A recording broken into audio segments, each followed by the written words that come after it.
Gente, ¿cómo van? Ahora vamos a hablar de la irrigación del sistema nervioso. Y en esta oportunidad vamos a enfocarnos principalmente en uno de sus dos sistemas importantes, denominado el sistema carotidio. Entonces, para hablar acerca del sistema carotidio tenemos que hablar primero de unas generalidades en sí de irrigación del sistema nervioso. Para empezar, este sistema está irrigado por dos grandes grupos, como el sistema carotidio y vértebro-basilar. Y ambos sistemas van a dar irrigación íntegra a todo el sistema nervioso. Ahora, a su vez tenemos un sistema de irrigación accesorio conocido como sistema de arterias meningias que van a irrigar las envolturas cerebrales, es decir, las denominadas meninges. De este sistema arterial accesorio tenemos que recordar principalmente dos arterias. Primera, la arteria meningia media, que es rama de maxilar interna, que ustedes recordarán que atraviesa el agujero redondo menor y a su vez le va a hacer un ojal al nervio auriculotemporal. Y la segunda arteria mencionada aquí sería la arteria meningia menor, o también llamada meningia accesoria, que atraviesa el agujero espinoso en la base del cráneo para al final anastamosarse con la arteria meningia media. Otro dato más que quiero que recuerden, que la arteria meningia media va a formar impresiones a nivel del hueso parietal formando la denominada hoja de higuera. Ahora, esas dos arterias son las principales componentes del sistema arterias meningias o sistema arterial accesorio, que va a ser importante porque va a irrigar las envolturas cerebrales. Ahora, yo quiero que recuerden una cosa, chicos. ¿Por qué es importante estudiar la irrigación del sistema nervioso? Porque ahora existe una patología que está aumentando más en frecuencia, que son los aneurismas. Y los focos aneurismáticos se van a dividir en dos grandes porcentajes. Casi todos los focos, por no decir todos, es decir, un 85% de todos, se va a dar a nivel carotidio. Y a su vez, de este 85%, el 30% se va a dar a la arteria comunicante anterior. Entonces, por ello es importante estudiar el sistema carotidio, porque aquí se da la mayor cantidad de aneurismas. Generalmente en la parte de vértebro basilar solo tiene un 15% y no hay mucha importancia con respecto a los focos aneurismáticos. Los aneurismas también pueden estar de forma múltiple, es decir, yo puedo encontrar desde un aneurisma hasta puedo encontrar 3 o 4 simultáneamente en diferentes vasos arteriales.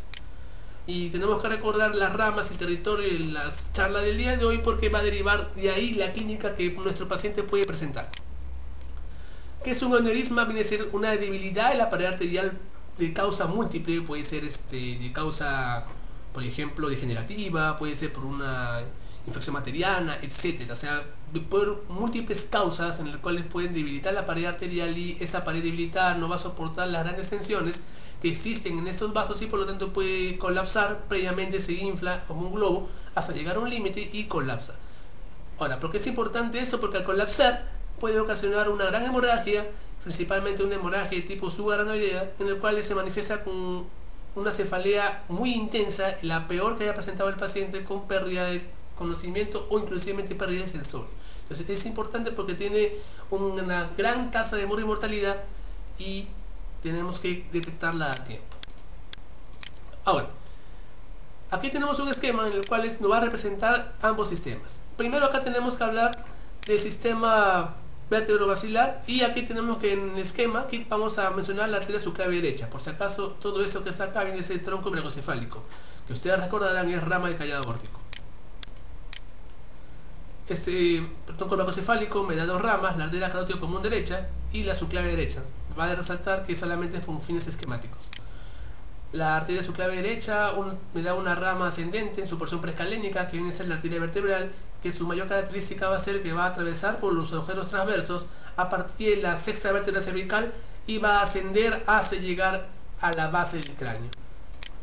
Como podemos evidenciar aquí, cuando llega a la base del cráneo se une con la vertebral del otro lado y van a atravesar juntas el agujero magno, o también denominado agujero occipital. ¿Y para qué van a atravesar juntas? Porque van a irse hacia el bulbo raquídeo y van a anastomosarse en la parte inferior de la protuberancia anular, formando la arteria basilar. La arteria basilar va a dar principalmente la irrigación de todo lo que es bulbo, protuberancia, mesencéfalo y cerebelo principalmente.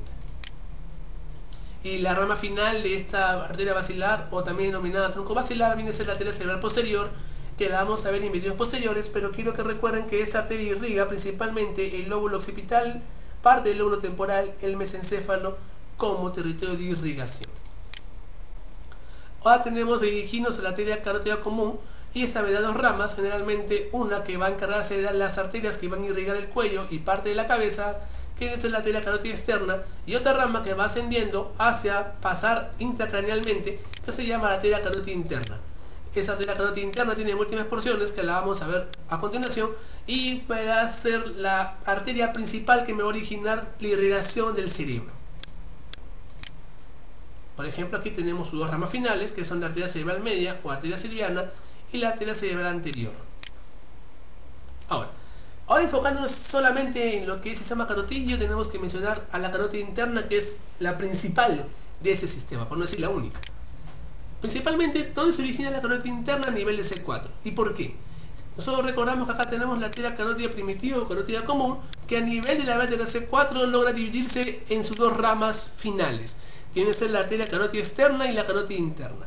Ahora, generalmente esta división a ese nivel se da en el 35% de todos los casos, seguido, por ejemplo, en porcentajes, en un 30% que se divide entre C4 y C3, y muy rara vez se divide a nivel de C2 en un 1% de casos o menos. Entonces, generalmente los libros mencionan el punto de corte como C4 como punto de referencia más frecuente de la división carotídea. Ahora, esta carótida interna presenta una dilatación, que es el denominado seno carotídeo, que tiene como característica ser baroreceptor y presenta la inervación por el glosofaringio. A su vez tenemos que recordar que esta carótida interna va a ascender y va a penetrar la bóveda craneana a través de un agujero denominado conducto carotídeo, que se ubica en el hueso temporal. Entonces, hasta ahí la carótida interna acaba su porción en el cuello y pasa a ser una porción intracraneal que va a tener múltiples subporciones que la vamos a detallar a continuación. Bueno, aquí podemos ver una figura en la cual le va a representar la división carotídea a nivel aproximadamente C4. Entonces aquí evidenciamos mejor que la carótida común se divide en sus dos grandes ramas, carótida externa y carótida interna. La carótida externa principalmente de las arterias que irrigan el cuello, como tiroidea superior, lingual y facial, y la carótida interna presenta, como ustedes pueden ver acá, una dilatación denominada seno carotídeo, y va a ascender y va a atravesar al final el conducto carotídeo de hueso temporal para acceder a la bóveda craneal. Ahora, tenemos que recordar a su vez que esta carótida interna principalmente debe irrigar la mayor parte de todo el hemisferio cerebral, la parte del globo ocular y los órganos accesorios a ese nivel. Debe saltar, por ejemplo, diencéfalo, por ejemplo, glándulas endocrinas, por ejemplo, hipófisis, etc. Entonces, hay que recordar lo importante que es esa carótida interna con respecto a la irrigación de la mayoría del cerebro. Ahora, ¿dónde termina la carótida interna? Principalmente debajo de una estructura denominada la sustancia perforada anterior, y a ese nivel se deben dividir en sus dos grandes ramas, que viene a ser la arteria cerebral anterior y la arteria cerebral media o sylviana. Entonces, ya para terminar con las generalidades de carótida interna y pasar a su estudio más detallado, tenemos que mencionar las porciones de esta arteria. Esta arteria va a tener una porción cervical, o una porción petrosa o intrapetrosa, porción cavernosa o intracavernosa, y porción cerebral o también denominada intracraneal. Entonces, esas son las cuatro porciones que tiene carótida interna y en las cuales vamos a estudiar a continuación. Ahora, quiero que recuerden lo siguiente, que en la porción cervical de esta arteria no va a haber ninguna rama que vaya a tener. Así que nunca se olviden esto, porción cervical de carótida interna, 0 ramas. Por lo tanto, acá tenemos un esquema de carótida interna, y acá tenemos la carótida común y la porción cervical de la carótida interna. Entonces, en esta porción cervical de la carótida interna se ubica en una estructura denominada el triángulo carotídeo. Este triángulo carotídeo va a estar delimitado principalmente por el borde anterior del músculo esternocleidomastoideo, el vientre posterior del músculo digástrico y el músculo omoioideo, su vientre superior. Entonces, ese triángulo es denominado triángulo carotídeo, y a ese nivel se va a la división carotídea y por lo tanto también la arteria carótida interna. Entonces, hay que recordar ese punto de reparo importante en el cuello para poder estudiarla con mejor detenimiento. Ahora, recordemos que la porción cervical de la carótida interna no tiene ninguna rama en el cuello, así que seguimos con el esquema. La siguiente porción sería la porción petrosa o intrapetrosa, y a ese nivel yo voy a encontrar dos ramas. Primero, la arteria denominada carótico-timpánica. Esta arteria principalmente es de pequeño tamaño y su principal función va a ser irrigar el oído medio. Y lo importante también de esta arteria es que se va a anastomosar con dos grandes vasos, con la arteria timpánica anterior y con la rama estilomastoidea en la arteria auricular posterior. La segunda rama de esta porción viene a ser la arteria tiroidea, que generalmente es inconstante, y tenemos que recordar lo siguiente, que esta arteria tiroidea, cuando existe, atraviesa el conducto villano junto al nervio del mismo nombre, y al final van a anastomosarse con la rama anterior de la arteria palatina mayor. Entonces tenemos que recordar eso porque cuando esta arteria tiroidea existe, su principal anastomosis, ¿cuál va a ser? Con la arteria palatina mayor y atraviesa el conducto biliar. Luego, para acceder a la siguiente porción, aquí tenemos un punto de reparo. El punto de reparo viene a ser la actinoides posteriores. Este actinoide posterior va a limitar el acceso a las dos últimas porciones de carótida interna. La primera porción aquí tenemos que mencionar es la porción cavernosa o intracavernosa, que su principal característica va a ser que se va a encontrar dentro de una estructura derivada de la dura madre, que viene a ser el seno venoso, denominado seno cavernoso. Entonces, el seno cavernoso, aquí podemos evidenciar, va a tener paredes, una pared medial y una pared lateral. Lo importante aquí tenemos que mencionar que la pared medial del seno cavernoso viene a estar ocupada por la arteria carótida interna, su porción cavernosa, el plexo carótido interno y el sexto par craneal. En cambio, en la pared externa de este seno cavernoso tenemos que encontrar acá al tercer par, al troclearo patético, a generalmente las divisiones del quinto 1 y el nervio quinto 2. Entonces, tanto quinto 1 como quinto 2 tenemos aquí en la pared lateral el seno cavernoso junto con el 3 y el cuarto par craneal. Entonces, nunca recuerden esa relación importante de la arteria carótida interna. En esta porción cavernosa, la arteria carótida interna me va a dar ramas. Principalmente me va a dar las ramas denominadas ramas cavernosas, valga la redundancia. Y esas ramas cavernosas son importantes porque van a irrigar, como ustedes pueden ver ahí, al ganglio de Gassel, que es el ganglio del trigémino. A su vez va a irrigar todo el seno cavernoso y el seno petroso inferior. Ahora, también estas ramas cavernosas van a irrigar a los nervios que están dentro del seno cavernoso, ya sea en su pared lateral y principalmente en su pared medial, que era, si ustedes recuerdan bien, el sexto par craneal. Otra rama de esta porción cavernosa viene a ser la famosa arteria hipofisiaria inferior. Generalmente tenemos que recordar que la glándula hipófisis va a ser irrigada por dos arterias, la hipofisiaria superior e hipofisiaria inferior. Ambas nacen de carótida interna, pero ¿cuál es la diferencia aquí, muchachos? Que la inferior va a nacer de la porción cavernosa y la superior nace de la porción cerebral. Así que ese detalle siempre tenganlo en cuenta. A su vez, la última rama de la porción cavernosa viene a ser la rama meningia o recurrente meningia, que su principal característica va a ser que va a pasar por encima del ala menor del esfenoides para cruzar y llegar a la fosa craneal anterior. Ahora, esta rama meningia se va a anastomosar con la rama meningia de la arteria etmoidal posterior, que es su principal anastomosis. Así que ya tenemos los puntos más característicos de esta recurrente meningia, rama de porción cavernosa y carótida interna. Y por último, tenemos a la porción cerebral o porción intracraneal. Pero para acceder a esta porción tenemos que pasar una estructura denominada las clinoides anteriores. Entonces, ¿cuáles serían los límites de la porción cavernosa? Ambas clinoides. Y el inicio de la porción cerebral, ¿cuál va a ser? Cuando la arteria carótida interna pase por las clinoides anteriores. Entonces, ustedes recordarán que ambas clinoides, tanto posterior como anterior, me delimitan una estructura denominada la silla turca, que obviamente aquí va a alojar a la glándula hipófisis. Ahora, vamos a mencionar ahora la porción cerebral.